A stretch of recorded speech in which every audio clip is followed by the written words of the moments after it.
Stock మార్కెట్లో వరుసగా 5వ సెషన్లోని లాభాల్లో ట్రేడ్ అవుతున్నాయి. నిఫ్టీ 23,266, సెన్సెక్స్ 76,580 పాయింట్ల వద్ద చలిస్తున్నాయి. ఐటీ, వినియోగం మినహా అన్ని సెక్టోరల్ సూచీలు ఎగిశాయి. Reality, health care, PSC, pharma, media, energy, చమురు, ఆటో, కమోడిటీ షేర్లకు డిమాండ్ ఉంది.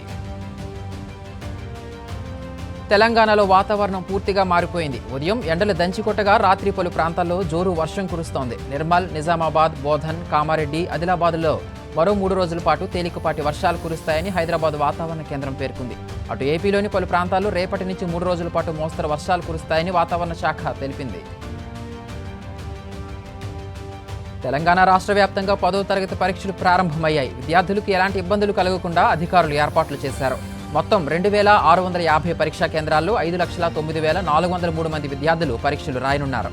విద్యార్థులను తనిఖీలు చేసి ఎగ్జామ్ సెంటర్లోకి అనుమతించారు. కెనడాకు చెందిన ఓ భారత సంతతి జంట భారత్లో పెళ్లి వేడుకలు జరుపుకుంది. అయితే ఈ వేడుకల్లో అపశృతి చోటు చేసుకుంది.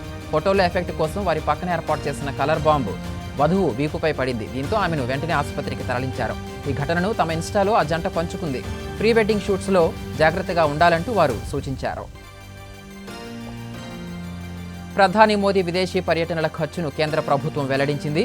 రాజ్యసభలో ప్రతిపక్ష నేత మల్లికార్జున్ ఖర్గే ప్రధాని పర్యటనల ఖర్చును తెలపాలని కోరగా విదేశాంగ శాఖ బదులిచ్చింది. 2022 మే నుంచి 2024 డిసెంబర్ వరకు ప్రధాని 38 విదేశీ పర్యటనలకు చేయగా 258 కోట్లు ఖర్చయినట్లు తెలిపింది.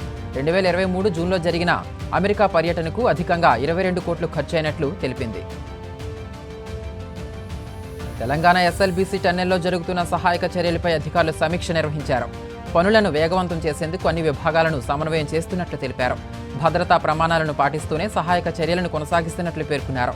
ఫిబ్రవరి 22న టన్నెల్ ప్రమాదం జరగగా 8 మంది కార్మికులు టన్నెల్లో చిక్కుకున్నారు. వీరిలో ఒక ఇంజనీర్ మృతదేహం లభించింది.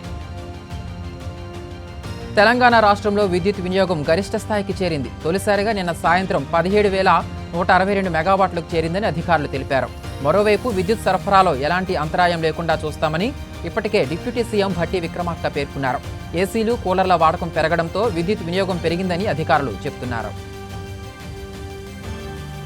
గాజాపై ఇజ్రాయెల్ వైమానిక దాడులు కొనసాగిస్తోంది. తాజాగా చేసిన దాడులో 85 మంది మరణించినట్లు స్థానిక అధికారులు తెలిపారు.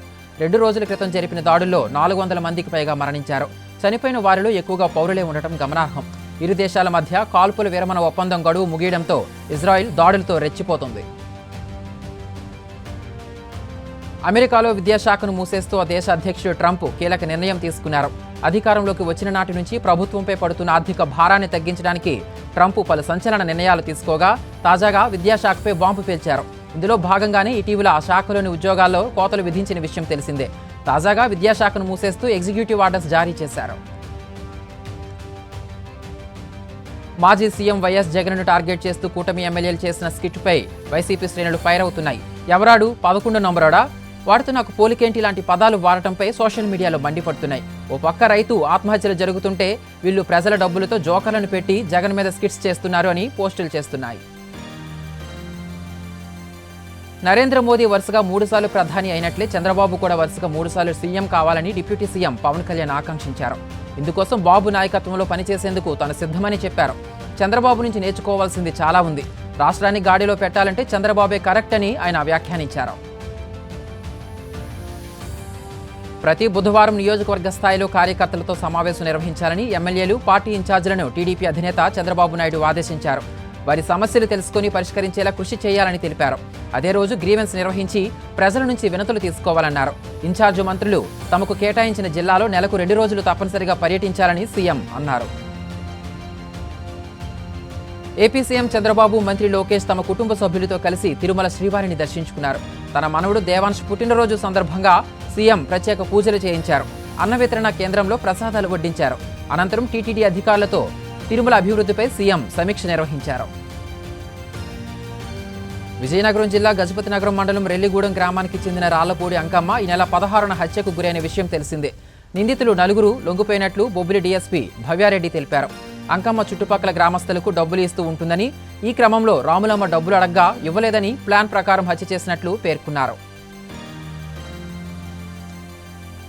విజయనగరం జిల్లా నెల్లిమర్ల ఎంపీడీఓ కార్యాలయానికి వెళ్లే రహదారిపై ఈవీఎం గోదాంకు ఎదురుగా రాత్రే కంటైనర్ వెలిసింది. పట్టణంలోని రిజిస్ట్రార్ కార్యాలయం, ఎంపీడీఓ కార్యాలయం ఆవరణలోకి మారడంతో వ్యాపారాలు చేసుకోవడానికి పనిలో పనిగా అక్రమార్కులు సాక్షాత్తు ఎంఆర్ఓ కార్యాలయం చెంతనే ప్రభుత్వ భూమిని ఆక్రమించి కంటైనర్ ఏర్పాటు చేశారు.